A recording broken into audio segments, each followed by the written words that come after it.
Good afternoon, everyone. We're going to start our press gaggle. Our first question is Colleen Wilson with the record.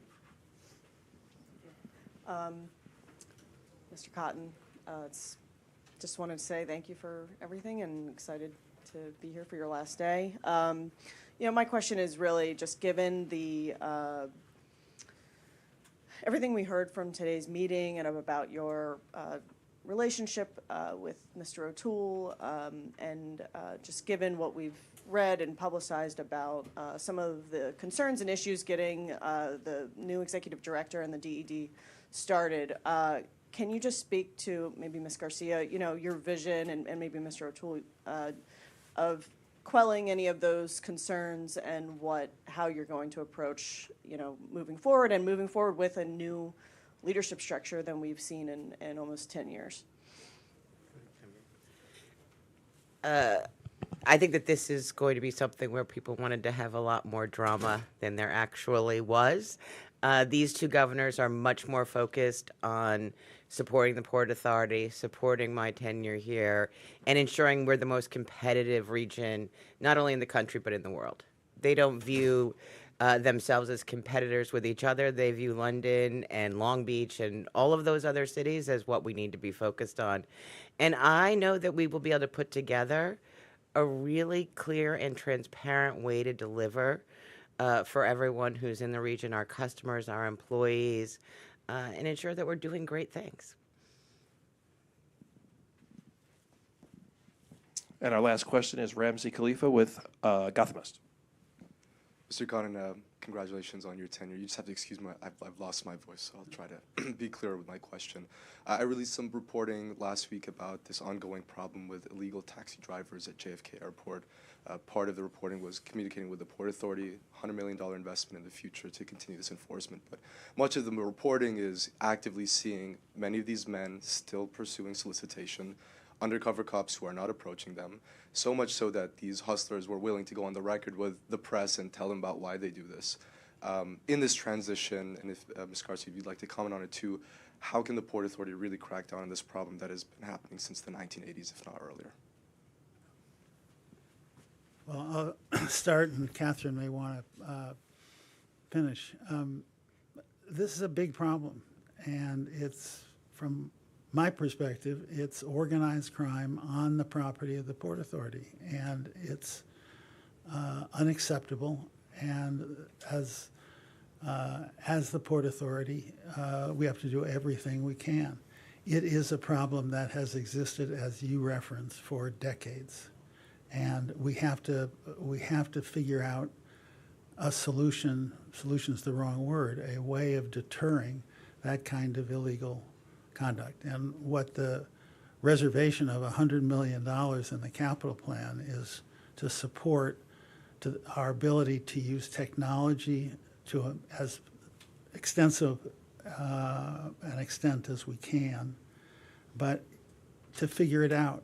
And it's important for the resources it provides for action in that area, but it's also important to signal the commitment of the Port Authority to address it. It is a very difficult problem, but as is symbolized by the item in the capital plan, the agency is going to focus on it, work with the legitimate drivers and the legitimate for-hire vehicles, the taxi community, and bring every resource and every bit of energy we can to breaking through. And we have, it's not the time right now to talk about them, but we have some ideas in terms of additional enforcement strategies that we hope will have an impact, and those will be developed and rolled out by the next executive director. So I'll ask Catherine to come to the podium. You're absolutely correct. This has been a very large issue, literally since I think I started flying as a child, which is earlier than the 80s. But the dollars are bigger. I think what we're seeing is that enforcement action so far, it is a cost of doing business for these people who are scamming tourists, I think for the most part, people looking very lost. We need to take a deep dive, and we have some ideas that I've already been briefed on here around how to merge technology and enforcement. How can we make it so that we're really leveraging our police force to the extent practicable? But it's a whole suite, and it also means that we need to be collaborating in the New York State side, in Queens County with the DA there, and of course, in Essex with the DA there on the New Jersey side to make sure that if we catch someone and they are really egregious, that we have some tools. And if not, we got to go ask the state legislators for the tools that we do need. I don't know if you have anything else. Chief Security Officer, Superintendent, you want to add anything? No, that was dead on, sir, and like we said, seen and unseen, the enforcement that's going on right now is, we're proactive in approaching it, but it's a very difficult problem to eradicate right now. But I agree absolutely with both directors have said. I mean, it's to Catherine's point. I'm sorry, Greg, you finish. I was going to say, certainly, sir, as both executive directors have said, it's that partnership both internally and externally with operations, but externally on both sides of the river, working with our legal partners.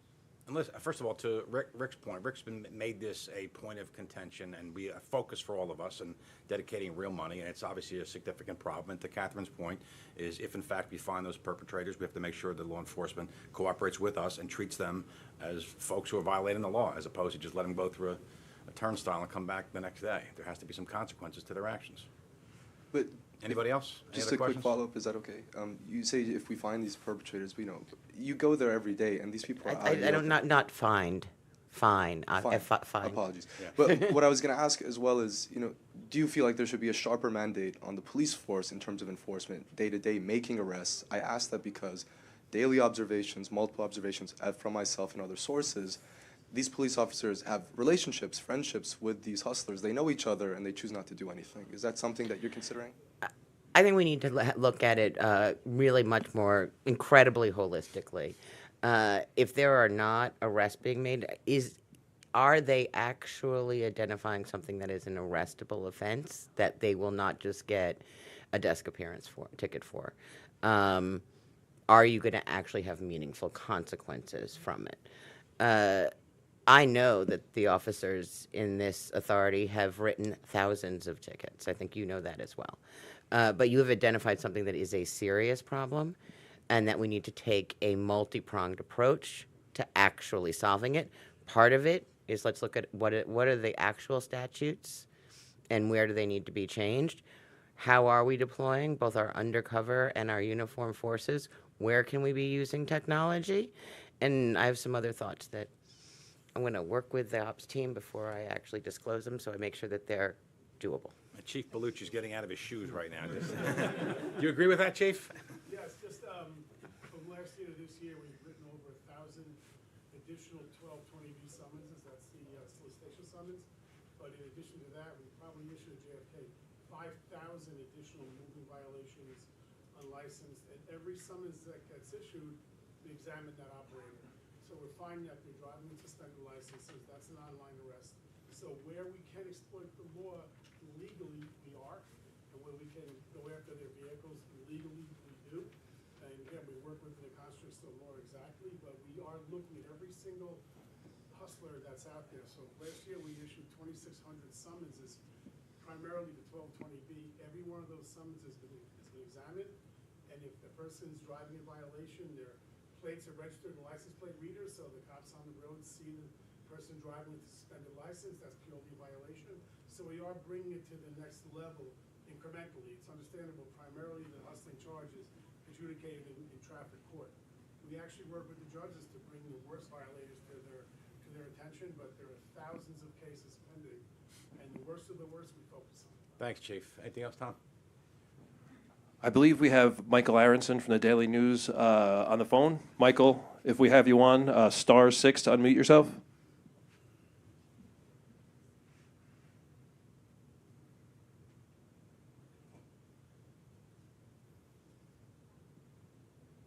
Michael, if we have you, we cannot hear you. *6 to unmute.